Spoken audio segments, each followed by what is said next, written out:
नमस्कार दोस्तों, एक और बेहद दुखद खबर के साथ अरुणाचल प्रदेश ईस्ट सियांग जिले के रुकसिन सैनिक स्कूल के परिसर में 1 नवंबर की सुबह 7वीं कक्षा में पढ़ने वाला 12 वर्षीय छात्र का शव मिला। शव की पहचान तादू हारो के रूप में की गई है, जो कि फॉर्मर मिस अरुणाचल 2024 तादू लुनिया का भाई था। स्कूल प्रशासन का कहना था कि हारो ने सुसाइड किया था। हॉस्टल के कुछ आई विटनेस बच्चों से पता चलता है कि घटना के एक रात पहले सीनियर्स द्वारा युवक को अकेले बंद कमरे में रैगिंग के नाम से मेंटली और फिजिकली हैरास्ड किया गया था। सुसाइड के कुछ घंटों पहले तादू हारो ने अपने लास्ट नोट में लिखा, seniors tortured me a lot and I don't know what I will do now. दोस्तों, चलिए फिर एक बार शॉर्ट में समझते हैं कि रैगिंग का मतलब क्या है।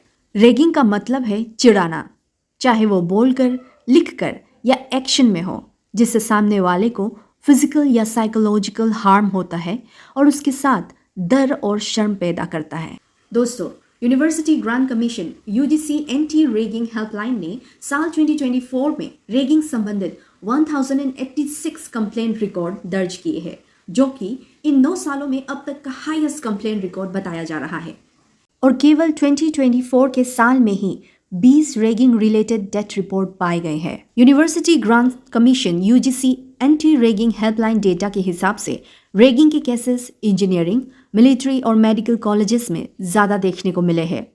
उत्तर प्रदेश, मध्य प्रदेश, महाराष्ट्र और केरला ये उन स्टेट्स में से है जहां सबसे ज़्यादा रैगिंग संबंधित घटनाओं के रिपोर्ट पाए गए हैं। रैगिंग संबंधित बढ़ते घटनाओं के मद्देनज़र तमिलनाडु वो पहला स्टेट था जिसने रैगिंग के खिलाफ 1997 को कानून पेश किया था।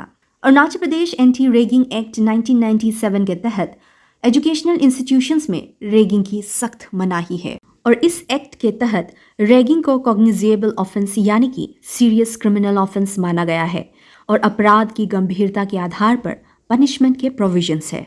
दोस्तों, इतना कुछ रैगिंग से जुड़े नियम और कानून के बावजूद भी रैगिंग से जुड़ी घटनाएं बढ़ती ही जा रही है।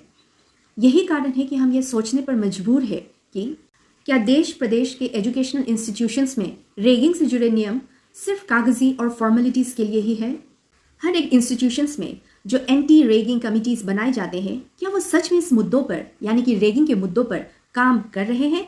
रैगिंग सिर्फ कॉलेज में नहीं बल्कि बच्चों द्वारा स्कूल्स में भी करते हुए रिपोर्ट पाए गए हैं। अगर रैगिंग से जुड़े नियम और कानून इतने सख्त है तो फिर छात्रों और बच्चों में रैगिंग करने का डर क्यों नहीं है? अब देखना ये होगा कि शिक्षा मंत्री, कानून और शिक्षा विभाग द्वारा तादू हारो मामले में क्या एग्जाम्पलरी कदम उठाया जाता है, क्योंकि स्कूल और कॉलेजेस जहां बच्चे मैनर्स, डिसिप्लिन और सही इंसान बनना सीखते हैं, वही बच्चे अगर सेफ नहीं है तो कहीं नहीं है। तादू हारो के जस्टिस की मांग करते हुए मैं आज की वीडियो यही समाप्त करती हूँ। अगर इस केस से जुड़ी आपकी कोई राय हो तो कमेंट में ज़रूर बताइएगा। तब तक के लिए टेक केयर।